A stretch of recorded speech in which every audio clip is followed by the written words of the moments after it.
에스겔 46장. 안식일과 월삭. 나 주 하나님이 말한다.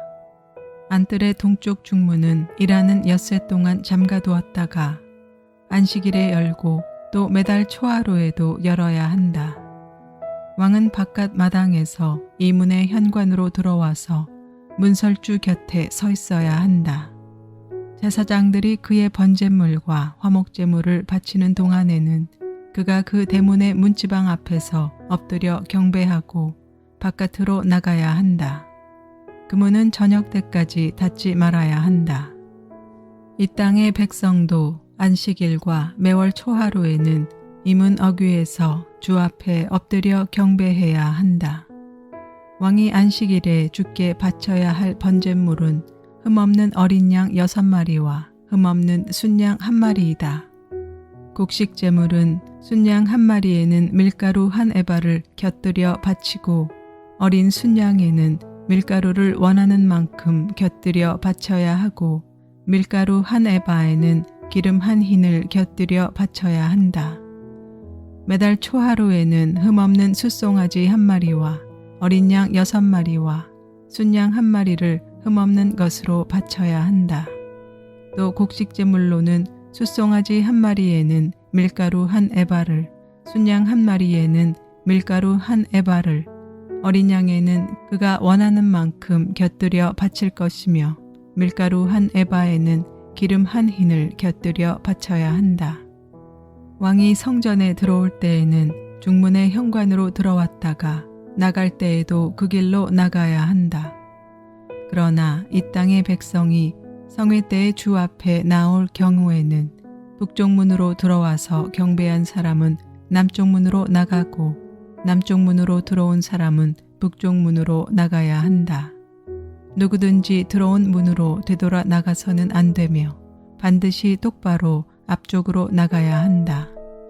백성이 들어올 때 왕도 그들과 함께 들어왔다가 그들이 나갈 때 왕도 나가야 한다.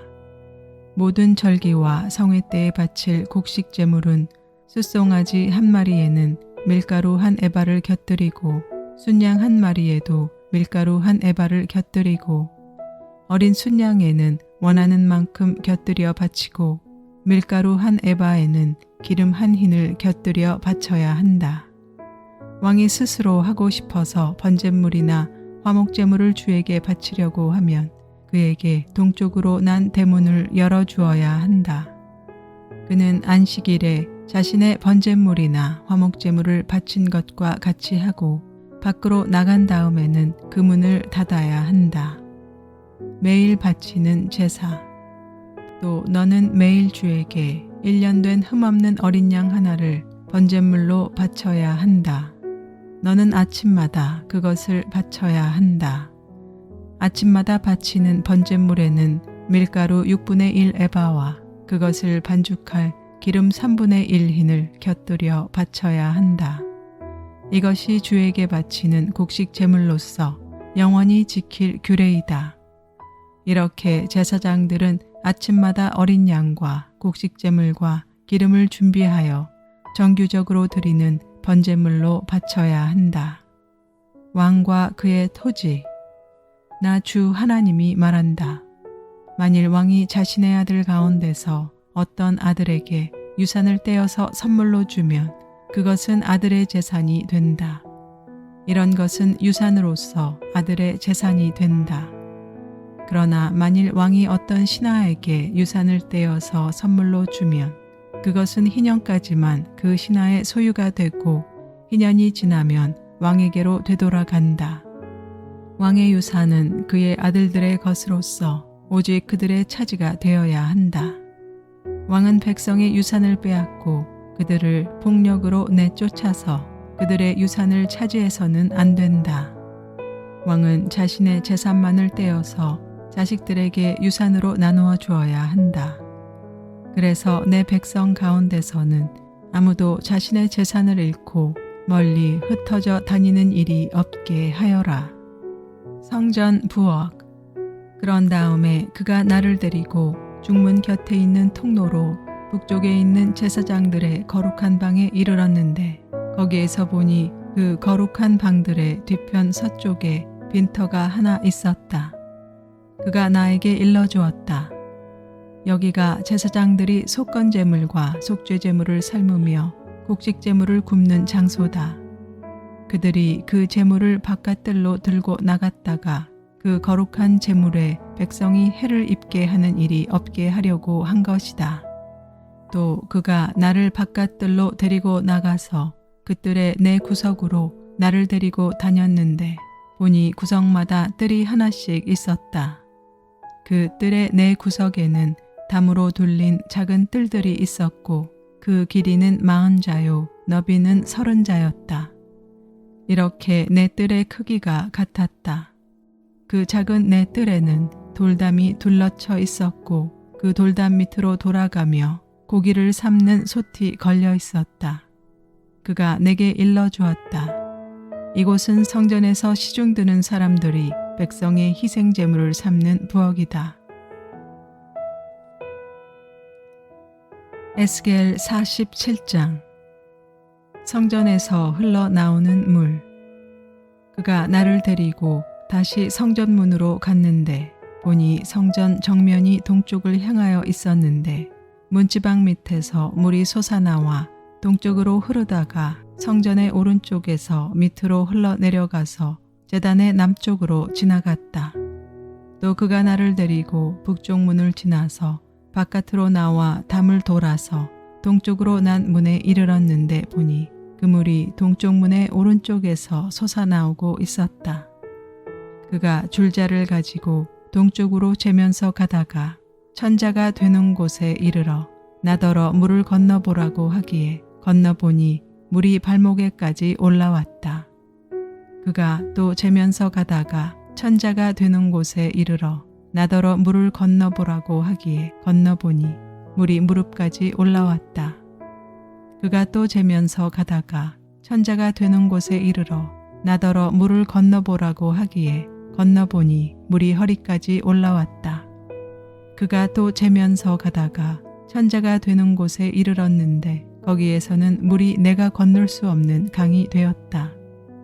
물이 불어서 헤엄을 쳐서나 건널까 걸어서 건널 수 있는 물은 아니었다. 그가 나에게 말하였다. 사람아, 내가 이것을 자세히 보았느냐? 그런 다음에 그가 나를 강가로 다시 올라오게 하였다.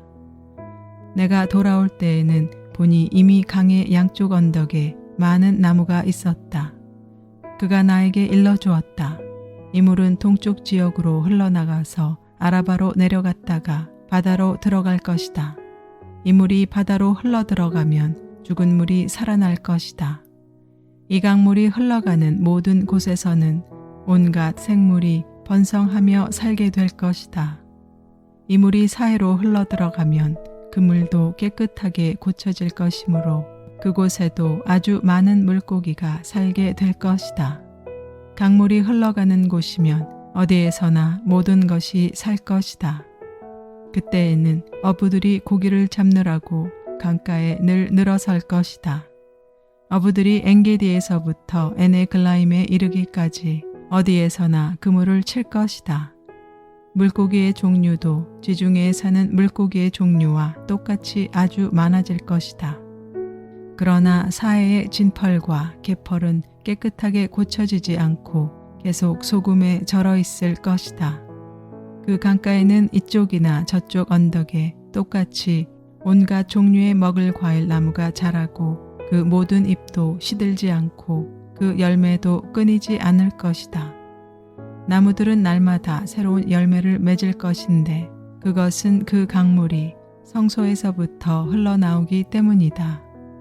그 과일은 사람들이 먹고 그 잎은 약재로 쓸 것이다. 땅의 경계선과 분배. 나 주 하나님이 말한다. 너희가 이스라엘의 12지파에 따라서 유산으로 나누어 가져야 할 땅의 경계선은 다음과 같다. 요셉은 두 몫이다. 나머지 지파들은 그 땅을 서로 똑같이 유산으로 나누어 가져야 한다. 그 땅은 내가 너희의 조상에게 주기로 맹세하였으므로 그 땅을 이제 너희가 유산으로 차지하게 될 것이다. 그 땅의 북쪽 경계선은 다음과 같다. 지중해에서 헤들론을 거쳐 르모 하맛에 이르렀다가 스닷, 브로다, 시브라임에 이른다. 시브라임은 다마스쿠스 지역과 하맛 지역의 중간에 있다. 거기에서 하우란의 경계선에 있는 하셀 핫디고네까지 이른다. 이렇게 북쪽 경계선은 지중해에서 동쪽으로 하살 에노네까지 이르는데 다마스쿠스와 하맛에 접경하고 있다. 이것이 북쪽 경계선이다.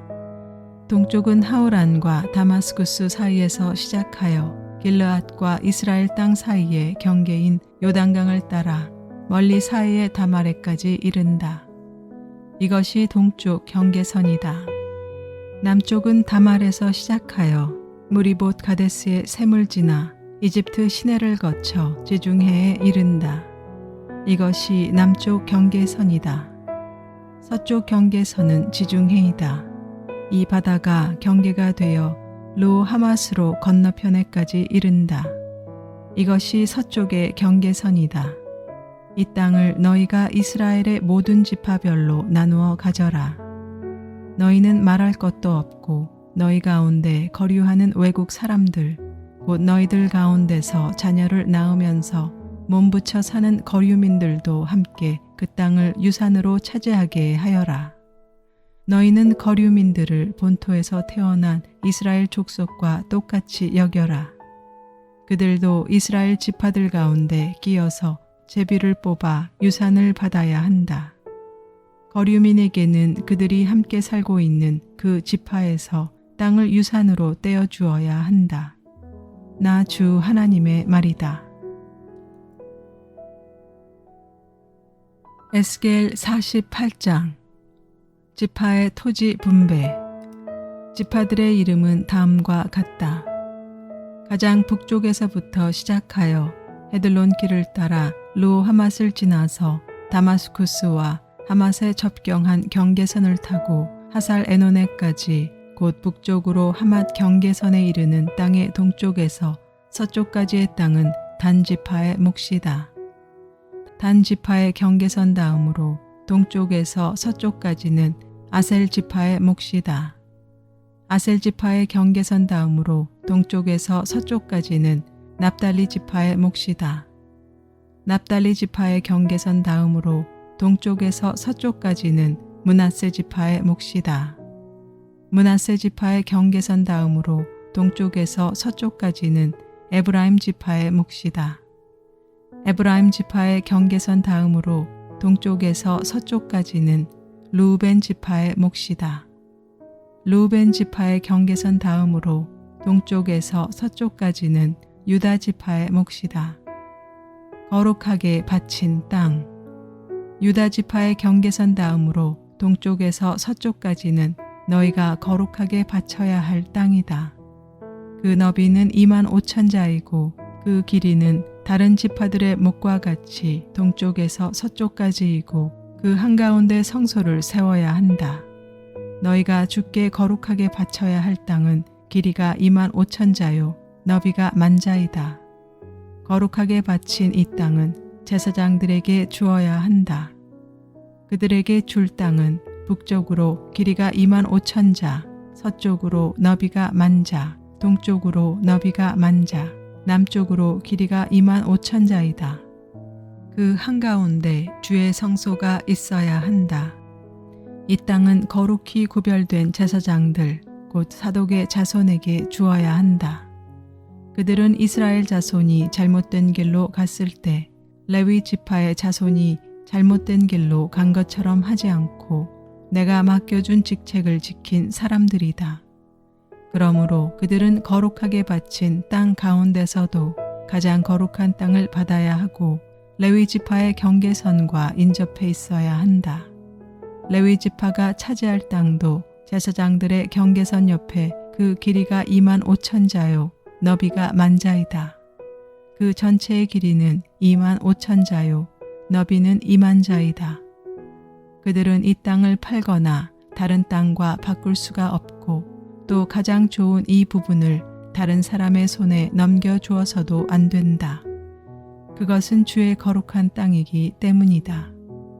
너비가 5,000자요 길이가 25,000자인 나머지 땅은 성읍을 세울 속된 땅이다. 그 한가운데 있는 땅은 성읍을 세워서 거주지로 사용하고 그 나머지는 빈터로 사용하여라. 그 성읍의 크기는 다음과 같다.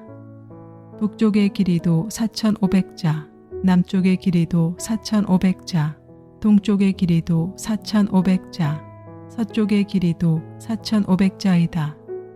이 성읍 빈터의 크기는 북쪽의 너비가 250자, 남쪽의 너비가 250자, 동쪽의 너비가 250자, 서쪽의 너비가 250자이다. 거룩하게 바친 땅과 인접한 나머지의 땅의 길이는 동쪽으로 만자있고 서쪽으로도 만자이다. 그 땅은 거룩하게 바친 땅과 인접하여야 하며 그 농산물은 성읍에서 일하는 사람들의 먹거리가 되어야 한다. 이스라엘의 모든 지파에서 뽑혀와서 성읍에서 일하는 사람들만이 그 땅을 경작할 수가 있다. 거룩하게 바친 땅 전체의 길이도 25,000자요 너비도 25,000자이다. 너희는 이렇게 그 성읍의 소유지를 포함하여 거룩하게 바친 땅을 네모 반듯하게 구별해 놓아야 한다. 거룩하게 구별하여 바친 땅의 양옆과 성읍에 딸린 소유지의 양옆에 있는 나머지 땅은 왕에게 돌아갈 몫이다. 거룩하게 바친 땅, 곧 25,000자가 되는 지역에서 동쪽 국경까지와 25,000자가 되는 지역에서 서쪽 국경까지 다른 지파들의 몫과 평행되게 뻗어있는 나머지 땅이 왕의 몫이다. 거룩하게 구별하여 바친 땅과 성전의 성소가 그 땅의 한가운데 있어야 한다. 그래서 레위 지파의 유산과 성읍에 딸린 소유지는 왕의 소유지의 한가운데 있게 된다. 왕의 소유지는 유다 지파의 경계선과 베냐민 지파의 경계선 사이에 있다. 나머지 지파들의 토지 분배. 나머지 지파들이 차지할 땅은 다음과 같다. 동쪽에서 서쪽까지는 베냐민 지파의 몫이다. 베냐민 지파의 경계선 다음으로 동쪽에서 서쪽까지는 시므온 지파의 몫이다. 시므온 지파의 경계선 다음으로 동쪽에서 서쪽까지는 이사갈 지파의 몫이다. 이사갈 지파의 경계선 다음으로 동쪽에서 서쪽까지는 스불론 지파의 몫이다. 스불론 지파의 경계선 다음으로 동쪽에서 서쪽까지는 갓 지파의 몫이다. 갓 지파의 경계선은 남쪽의 국경선이 다말에서부터 시작하여 무리바 가데스 셈에 이르고 거기서 이집트 시내를 따라 지중해에 이른다. 이것이 너희가 제비를 뽑아 유산으로 이스라엘의 지파들에게 나누어 주어야 할 땅이다. 이 땅들이 바로 그 지파들의 몫이다. 나 주 하나님의 말이다. 예루살렘의 성문들. 그 성읍의 문들은 다음과 같다. 북쪽 성벽은 너비가 4,500자이다. 이 성읍의 문들은 이스라엘 지파들의 이름에 따라 부른 것이다. 북쪽에 문이 셋 있는데 하나는 르우벤 문, 하나는 유다 문, 하나는 레위 문이다. 동쪽 성벽도 너비가 4,500자이고 문이 셋 있는데 하나는 요셉 문이고 하나는 베냐민 문이고 하나는 단 문이다. 남쪽 성벽도 너비가 4,500자이고 문이 셋 있는데 하나는 시므온 문이고 하나는 이사갈 문이고 하나는 스불론 문이다. 서쪽 성벽도 너비가 4,500자이고 문이 셋 있는데 하나는 갓 문이고 하나는 아셀 문이고 하나는 납달리 문이다. 이렇게 그 둘레가 18,000자이다. 이 성읍의 이름이 이제부터는 여호와 샤마라고 불릴 것이다.